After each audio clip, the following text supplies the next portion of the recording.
नमस्कार मित्रों, मैं हूं दीपक सिन्हा और आप देख रहे हैं मेरा चैनल स्पर्धा स्टार।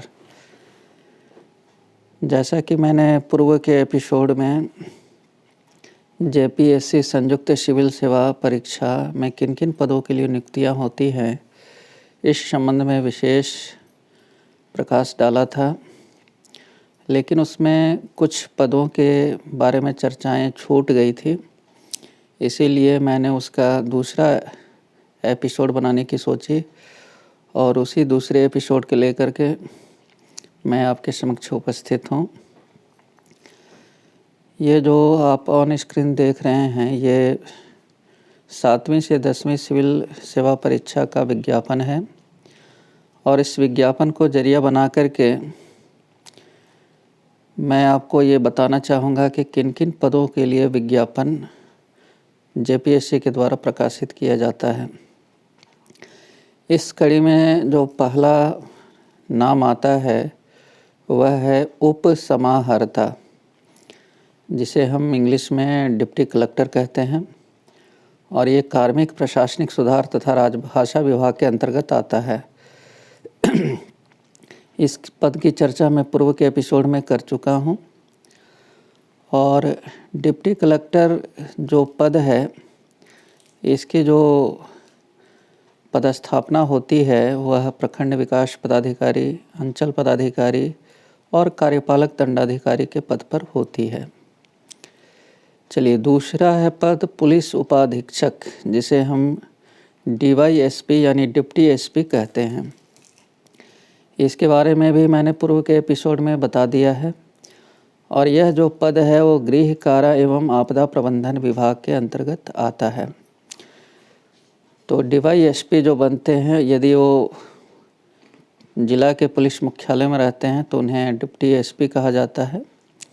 वे जिला के एसपी को असिस्ट करते हैं और यदि वे अनुमंडल में पदस्थापित होते हैं तो उन्हें एसडीपीओ यानी सब डिविजनल पुलिस ऑफिसर कहा जाता है। तीसरा जो महत्वपूर्ण पद है वो जिला समादेष्टा का है, डिस्ट्रिक्ट कमांडेंट का है। यह पद भी गृह कारा एवं आपदा प्रबंधन विभाग के अंतर्गत आता है और इसके बारे में भी मैंने पूर्व के एपिसोड में चर्चा किया है। चौथा जो पद है ये कारा अधीक्षक, इसके बारे में चर्चा करना रह गया था पिछले एपिसोड में। इसे इंग्लिश में हम जेल सुपरिंटेंडेंट कहते हैं। यह भी जो पद है वो गृह कारा एवं आपदा प्रबंधन विभाग के अंतर्गत आता है और इनकी जो नियुक्तियां होती हैं, झारखंड में जितने भी जेल हैं, जेल में जेलर के रूप में होती है, जेल सुपरिंटेंडेंट के रूप में होती है।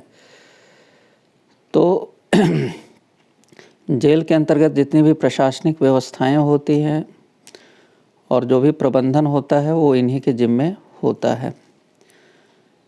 इसके बाद जो है पांचवा जो पद है, इसके बारे में मैं पूर्व के एपिसोड में चर्चा कर चुका हूँ। सहायक नगर आयुक्त या कार्यपालक पदाधिकारी या विशेष पदाधिकारी, ये जो पद है नगर विकास एवं आवास विभाग के अंतर्गत आता है और इनकी जो नियुक्तियाँ हैं, पदस्थापना है, वह नगर निकायों में की जाती है, जैसे नगर निगम, नगर परिषद और नगर पंचायत। तो जैसे ये नगर परिषद या ये निगम में होते हैं तो इन्हें सहायक नगर आयुक्त कहा जाता है। यदि ये नगर परिषद में रहेंगे तो इन्हें कार्यपालक पदाधिकारी कहा जाता है और इसी तरह से यदि ये नगर विकास विभाग में हैं तो ये विशेष पदाधिकारी ओएसडी के रूप में कार्य करते हैं। इनके जिम्मे मैं पूर्व में चर्चा कर चुका हूँ कि ये नगर पालिका की जितनी भी प्रशासनिक व्यवस्थाएं होती हैं और प्रबंधन होता है वह इन्हीं के जिम्मे होता है। छठा जो पद है वो झारखंड शिक्षा सेवा वर्ग 2। ये जो पद है यह स्कूली शिक्षा एवं साक्षरता विभाग के अंतर्गत आता है और इनकी जो नियुक्ति है, इनके बारे में मैं पूर्व में चर्चा कर चुका हूँ इस पद का। तो इनकी जो पदस्थापना है वो क्षेत्रीय शिक्षा प्रसार पदाधिकारी के पद पर होती है और वहाँ से ये प्रमोट होते हुए डिप्टी डीएससी और फिर डीएससी और डीओ तक बन जाते हैं और इसके बाद प्रमोशन के बाद ये RDD मतलब regional deputy director of education भी बन सकते हैं। इसके अलावे जो है 7वां जो पद है वह है अवर निबंधक का। इसकी चर्चा करना पूर्व के एपिसोड में रह गया था। इसे इंग्लिश में हम सब रजिस्ट्रार कहते हैं। यह जो पद है वह राजस्व निबंधन एवं भूमि सुधार विभाग के अंतर्गत आता है और सब रजिस्ट्रार का काम है जो प्रत्येक ज़िले में या अनुमंडल में जो रजिस्ट्री ऑफिस होते हैं तो वहीं पर इनकी पदस्थापना होती है रजिस्ट्री ऑफिस में। और रजिस्ट्री ऑफिस में ये जो भी ज़मीन जायदाद का रजिस्ट्रेशन होता है तो उन तमाम रजिस्ट्रेशनों का ये सत्यापन करते हैं, अपना हस्ताक्षर बना करके उसको सर्टिफाइड करते हैं। इसके अलावा रिकॉर्ड कीपिंग एवं तमाम जो रजिस्ट्री ऑफिस की प्रशासनिक व्यवस्थाएं होती हैं उनको देखना जो है इन्हीं के जिम्मे होता है। अब यहाँ से ये प्रमोशन पा करके अपने विभाग में जो है सब रजिस्ट्रार से डिप्टी रजिस्ट्रार और इसके बाद डिस्ट्रिक्ट रजिस्ट्रार भी बन जाते हैं। इसके बाद आठवां जो पद है वो कृषि पशुपालन एवं सहकारिता विभाग के अंतर्गत आता है। सहायक निबंधक, असिस्टेंट रजिस्ट्रार। तो ये सहायक निबंधक जो होते हैं वो सहकारिता प्रभाग के अंतर्गत आते हैं, कोऑपरेटिव डिपार्टमेंट के अंतर्गत आते हैं। और ये इनका काम है, ये जितने भी सहकारी समितियां होती हैं जैसे पैक्स है, लैंप्स है ना, तो इनका ये निबंधन करते हैं। और सहकारी समूहों का निबंधन करना, सहकारी समितियों का विकास करना, यही इनका कार्य होता है। इसके बाद 9वां जो पद है सहायक निदेशक, असिस्टेंट डायरेक्टर सामाजिक सुरक्षा, सोशल सिक्योरिटी। इसकी चर्चा मैं पूर्व के एपिसोड में कर चुका हूँ, लेकिन मैंने वहाँ पर असिस्टेंट डायरेक्टर की जगह एडिशनल डायरेक्टर बोला था, जो कि गलत है। इसका सही नाम है असिस्टेंट डायरेक्टर। और इनकी पदस्थापना जो है वो जिला स्तर पर होती है। जिला मुख्यालय में जो है जिला समरणालय के अंतर्गत जो है सामाजिक सुरक्षा कोषांग होता है, जिला सामाजिक सुरक्षा कोषांग, वहीं पर इनकी पदस्थापना होती है। इसके बाद 10वां जो पद है वो नियोजन पदाधिकारी, एम्प्लॉयमेंट ऑफिसर और जिला नियोजन पदाधिकारी। ये इनकी चर्चा मैं कर चुका हूँ। श्रम नियोजन एवं प्रशिक्षण विभाग एवं कौशल विकास विभाग के अंतर्गत ये पद है। और ये पद जो है एम्प्लॉयमेंट एक्सचेंज की देख रेख करना, बेरोज़गारों का निबंधन करना, बेरोज़गारों के लिए रोज़गार मेला लगाना, बेरोज़गारों के लिए जो है तमाम जो गतिविधियां सरकार करती हैं उनको रोज़गार देने के लिए, है ना, उनका रजिस्ट्रेशन करना, कंपनियों से ऑफ़र आने पर उन्हें सूचित करना, है ना, ये तमाम काम ये नियोजन पदाधिकारी करते हैं। इसके अलावा जिला के अंतर्गत जितने भी ITI होते हैं उनमें प्रशिक्षण और कौशल विकास का जो है कार्य भी ये देखते हैं। इसके अलावा 11वां पद है प्रोबेशन पदाधिकारी। इसकी चर्चा मैं पूर्व के एपिसोड में कर चुका हूँ। तो ये तो 7वीं से 10वीं सिविल सेवा परीक्षा में अधियाचित पदों के बारे में मैंने चर्चा की, लेकिन इसमें कुछ ऐसे पद हैं जो कि अधियाचित नहीं हैं, लेकिन इनकी अधियाचित होने की संभावना जो है आगामी परीक्षाओं में हो सकती है। जैसे इसमें एक सूचना सेवा नहीं है, झारखंड सूचना सेवा, है ना, तो झारखंड सूचना सेवा भी एक महत्वपूर्ण जो है पद है। और यह जो पद है वो जिला स्तर का पद है। ये जिला सूचना पदाधिकारी, सूचना एवं जनसंपर्क पदाधिकारी के पद पर इनकी पदस्थापना होती है। और ये जो होते हैं इनका कार्य होता है जिला स्तर पर जो तमाम गतिविधियां होती हैं उनकी कवरेज करना, उनको स्थानीय समाचार पत्रों में और जितनी भी इलेक्ट्रॉनिक और प्रिंट मीडिया है उनको उपलब्ध कराना। तो जिला स्तर पर होने वाली जो तमाम गतिविधियां हैं उनको पत्र पत्रिका पम्पलेट के माध्यम से जो है प्रसारित करना, सोशल मीडिया में देना, है ना। इसके अलावे जो है जिला स्तर की चल रही योजनाओं की, है ना, पत्रिकाएं प्रकाशित करना और प्रशासन और जनता के बीच संपर्क स्थापित करने का ये काम करते हैं।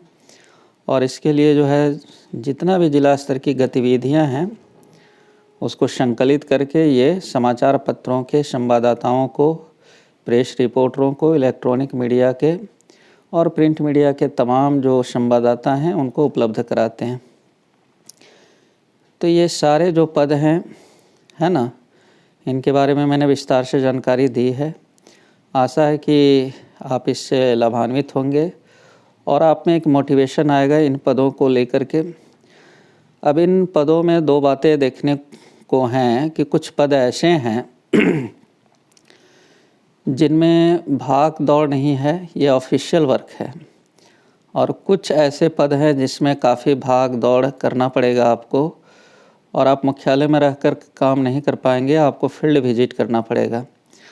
तो ये अब व्यक्ति के व्यक्तित्व पर निर्भर करता है कि आप किस तरह के व्यक्तित्व के हैं। आप घूमना पसंद करते हैं, भागदौड़ करना पसंद करते हैं, या एक जगह अस्थायी रूप से काम करना पसंद करते हैं। आप अपनी पसंदगी के आधार पर जो है जब आप पीटी परीक्षा पास कर लेंगे, मुख्य परीक्षा पास कर लेंगे, तो इंटरव्यू के समय आपसे सेवाओं का वरीयता क्रम पूछा जाएगा। तो उस समय जो है आप अपना वरीयता क्रम देंगे जिस तरह की रुचि अभिरुचि आपको है। इन तमाम पदों में जैसे कुछ पद हैं जो कि अस्थायी प्रकृति के हैं, आपको एक ही जगह ऑफिस में बैठ कर के काम करना पड़ेगा। जैसे सहायक नगर आयुक्त का पद है, आपको अवर निबंधक सब रजिस्ट्रार का पद है। तो ये सब जो पद है, ये सहायक निदेशक का पद है ना, नियोजन पदाधिकारी का पद है, प्रोबेशन पदाधिकारी का पद है, जेलर का पद है ना, कारा अधीक्षक। तो ये सब अस्थायी प्रकृति के पद हैं जहाँ पर कि आपको एक ही जगह पर रह कर के कार्य करना पड़ेगा, भागदौड़ करना नहीं पड़ेगा। और कुछ ऐसे पद हैं जहाँ पर आपको सुदूरवर्ती ग्रामीण क्षेत्रों में जाना पड़ेगा, फील्ड विजिट करना पड़ेगा और फील्ड विजिट करके ही कार्यों का निष्पादन करना पड़ेगा। जैसे डिप्टी कलेक्टर का पद है, डीवाईएसपी का पद है। तो ये सब पदों में जो है आपको झारखंड शिक्षा सेवा का पद है ना। तो इन पदों में आपको ये भाग दौड़ करना पड़ेगा, है ना। और वर्तमान में सिविल सेवा की काफ़ी चुनौतियां हैं और उन चुनौतियों को पूरा करने के लिए, समय कार्यों का निष्पादन करने के लिए आपको फील्ड विजिट करना पड़ेगा समय समय पर। तो आपकी जैसी अभिरुचि वैसा आप पदों का वरीयता क्रम बनाएंगे और तदनुसार ही जो है ये अपनी वरीयता क्रम जो है बनाएंगे। अब यहाँ पर आप इस विज्ञापन में ही देखिए कि अधिकांश पदों के लिए जो है वेतनमान 5400 जीपी का है। केवल जो कुछ पद हैं जैसे एडीएसएस का जो पद है वो 4800 ग्रेड पे का है और नियोजन पदाधिकारी का भी जो पद है वो 4800 जीपी का है और प्रोबेशन पदाधिकारी का भी जो पद है वो 4800 जीपी का है। स्पष्ट है कि जो अस्थायी प्रकृति के पद हैं उनका ग्रेड पे जो है वो 4800 ग्रेड पे है। तो ये आप पर निर्भर करता है। वैसे ये बहुत कुछ आयोग पर भी निर्भर करता है कि आपकी रैंकिंग क्या आती है और रैंकिंग और आपके द्वारा मांगे गए जो है वरीयता क्रम के आधार पर आयोग जो है ये तय करेगा कि आपको कौन सा पद दिया जाए, किस पद के लिए आप उपयुक्त हैं। तो यही थी आज की ये विशेष जानकारी। चलिए मिलते हैं नेक्स्ट एपिसोड में और अंत में हम नए एस्पायरेंट्स को जो है एक संदेश देना चाहेंगे कि आप विचलित ना हों और पूरी तन्मयता के साथ तैयारी करें। कुछ ही दिनों में जो है 11th और 12th की जेपीएससी की संयुक्त सिविल सेवा परीक्षा का जो है विज्ञापन आने वाला है और हम एक संदेश देना चाहेंगे कि खम ठोक ठोकता है जब नर पत्थर के जाते पाँव उखड़, खम ठोक ठोकता है जब नर पत्थर के जाते पाँव उखड़। तो जब मनुष्य जब जोर लगाता है पत्थर पानी बन जाता है, खम ठोक ठोकता है जब नर पत्थर पानी बन जाता है। तो मनुष्य में इतनी ताकत है कि वो पत्थर से भी पानी निकाल लेता है खोद करके। तो इस तरह का विचार आप भी अपने मन में रखें और ये कठिन से दिखने वाले जो है इस एग्ज़ाम को क्रैक करें, यही हमारी शुभकामनाएं हैं। चलते हैं, मिलते हैं नेक्स्ट एपिसोड में। तब तक के लिए सभी का बहुत बहुत धन्यवाद।